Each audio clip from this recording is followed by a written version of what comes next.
Good morning, welcome to Zee Telugu news. మెట్రోపై CM Revanth Reddy కీలక వ్యాఖ్యలు చేశారు. మెట్రోను బీజేపీ అడ్డుకుంటోంది అని అన్నారు. ఈ వ్యాఖ్యలు రాజకీయంగా ఇప్పుడు కాకరేపుతున్నాయి. ప్రధానితో పోరాడలేక ప్రతిపక్షాలను తిడుతున్నారని కేటీఆర్ విమర్శించారు. డీపీఆర్ లేకుండా అనుమతులు ఎలా వస్తాయని బీజేపీ ప్రశ్నిస్తుంది. మెట్రో చుట్టూ సాగుతున్న రాజకీయాలపై ఇప్పుడు మార్నింగ్ డిబేట్ లో చర్చిద్దాం. మనతో పాటు డాక్టర్ జయరామ్ గారు అనలిస్ట్ జూమ్ లో జాయిన్ అవుతున్నారు. ఆయనతో పాటు పల్నాటి వెంకటరెడ్డి, ఆయన కూడా బీజేపీ నుంచి జూమ్ లో జాయిన్ అవుతున్నారు. లింగయ్య యాదవ్ గారు కాంగ్రెస్ నుంచి మనతో స్టూడియోలో అందుబాటులో ఉన్నారు. నిఖిల్ రావు అటు బీఆర్ఎస్ నుంచి కూడా ఆయన కూడా స్టూడియోలో అందుబాటులో ఉన్నారు. ముందుగా నలుగురికి గుడ్ మార్నింగ్ అండి.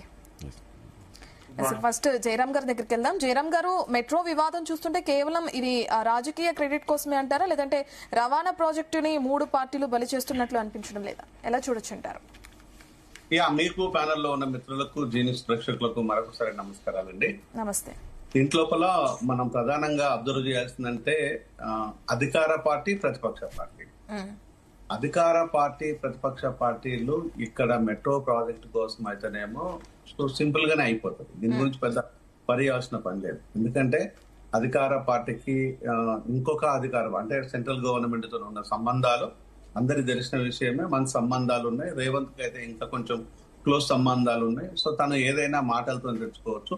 అనేక సందర్భాల లోపల రేవంత్ ఏం చెప్పేవాడంటే, నేను సెంట్రల్ గవర్నమెంట్ తోని, మోడీ గారితో సైక్యతగా ఉండడానికి గల కారణం ప్రజా శ్రేయస్సు కోసం, ప్రజలకు మనకు రావాల్సిన, రాష్ట్రానికి కావాల్సిన సంపదను తెచ్చుకోవాలి. మనం ఎదగాలి అంటే ప్రధానమంత్రి గారితో, సెంట్రల్ గవర్నమెంట్ తో మంచిగా ఉండాలని కోరుకుంటాము. అందుకోసం నేను దగ్గరగా ఉంటాను అని అంటారు. ఓకే, దాన్ని అందరూ అభినందిస్తాం. సో ప్రజలు కూడా ఆస్వాదించారు, యాక్సెప్ట్ చేస్తున్నారు కూడా. అందులో ఎవరికి ఎలాంటి ఇబ్బంది లేదు. కానీ మరి ఈ ప్రాజెక్ట్ విషయం లోపల ఇంత గగ్గోళ్లు పెట్టి కిషన్ రెడ్డి గారిని రోడ్డు మీదకి పట్టుకొచ్చేసి నువ్వంటే అనే డి అంటే డి విధంగా ఎందుకు వస్తుంది అనే దాన్ని ఇక్కడ మనం ఆలోచించాలి. అంటే ఇది ప్రజా శ్రేయస్సు కోసమా, రాజకీయమా? ఒకవేళ కనుక ప్రజా శ్రేయస్సు కోసం అయితే ఆర్థిక వనరులను నిలదొక్కుని సెకండ్ ఫేజ్ ప్రాజెక్ట్ కి అప్రూవల్, డిపిఆర్ ఎక్సెట్రా ఏదైతే డిఫిషియన్సీ ఉందో అవి ఫిల్ తెచ్చుకోవచ్చు. కానీ ఇక్కడ మరి ఇంత లొల్లి ఎందుకు? ఇంకొక అంశాన్ని కూడా రేవంత్ ఏం మాట్లాడతాడంటే, తెలంగాణ లోపల కిషన్ రెడ్డి గారు మాట్లాడే ప్రతి మాట ఏదైతే ఉందో అది మన కేటీఆర్ కి ఇస్తేనే మాట్లాడుతూ అన్నాడు. సో ఇది కొంచెం నవ్వులాట, విడ్డూరంగా ఉంటది. కేటీఆర్ కిన్నో బీజేపీ గవర్నమెంట్ కి ఇస్తే మాట్లాడే లెక్క అయితే అంత ఈజీగా మరి ఎట్లా ఉంటుంది? అప్పుడు కేటీఆర్ మినిస్టర్ ఉంటాడు కదా, కిషన్ రెడ్డి గారు అక్కలే కదా. అంటే ఆయనను అవమానించినట్ట, లేకపోతే దాన్ని ఏ విధంగా చూడాలి? ఇది కిషన్ రెడ్డి గారిని అవమానించినట్టు కాదా? సో ఇది కూడా మనం దేని సంకేతం అన్న విషయాన్ని ప్రభుత్వం ఆలోచించుకోవాలి. ప్రభుత్వంలో ఉన్న పెద్ద అయినా ముఖ్యమంత్రి ఇలాంటి మాటలు మాట్లాడచ్చా అనేది కూడా ఆలోచించాలి. లేదు ఇట్లా కాదు, ఇంటర్నల్ గా ఇంకొక అంశం కూడా ఉంటది.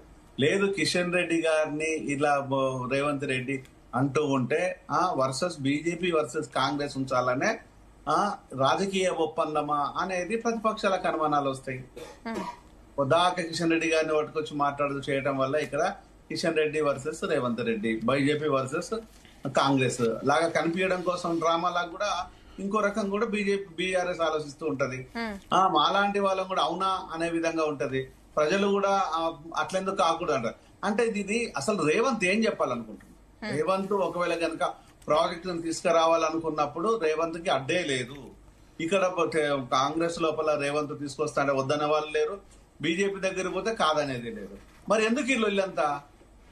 ఎందుకు దేనికోసం? ఇది ఎక్కడ ఉంది ఇక ప్రాబ్లం అంతా? లేదు కిషన్ రెడ్డి గారు తీసుకురావాలా, మాట్లాడాలి. కిషన్ రెడ్డి గారు మాట్లాడాలా, తీసుకురావాలనుకుంటే బీజేపీ లోపల 800 ఎంపీలు, 800 ఎమ్మెల్యేలు ఉన్నారు.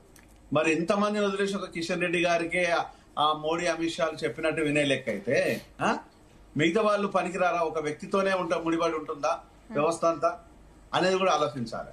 అంటే ఇక్కడ ఈ కన్ఫ్యూజన్ లోపల రేవంత్ ఏం చెప్పాలనుకుంటున్నారు అనేది ప్రాపర్ కన్వే చేయటం లేదు. నెంబర్ 1.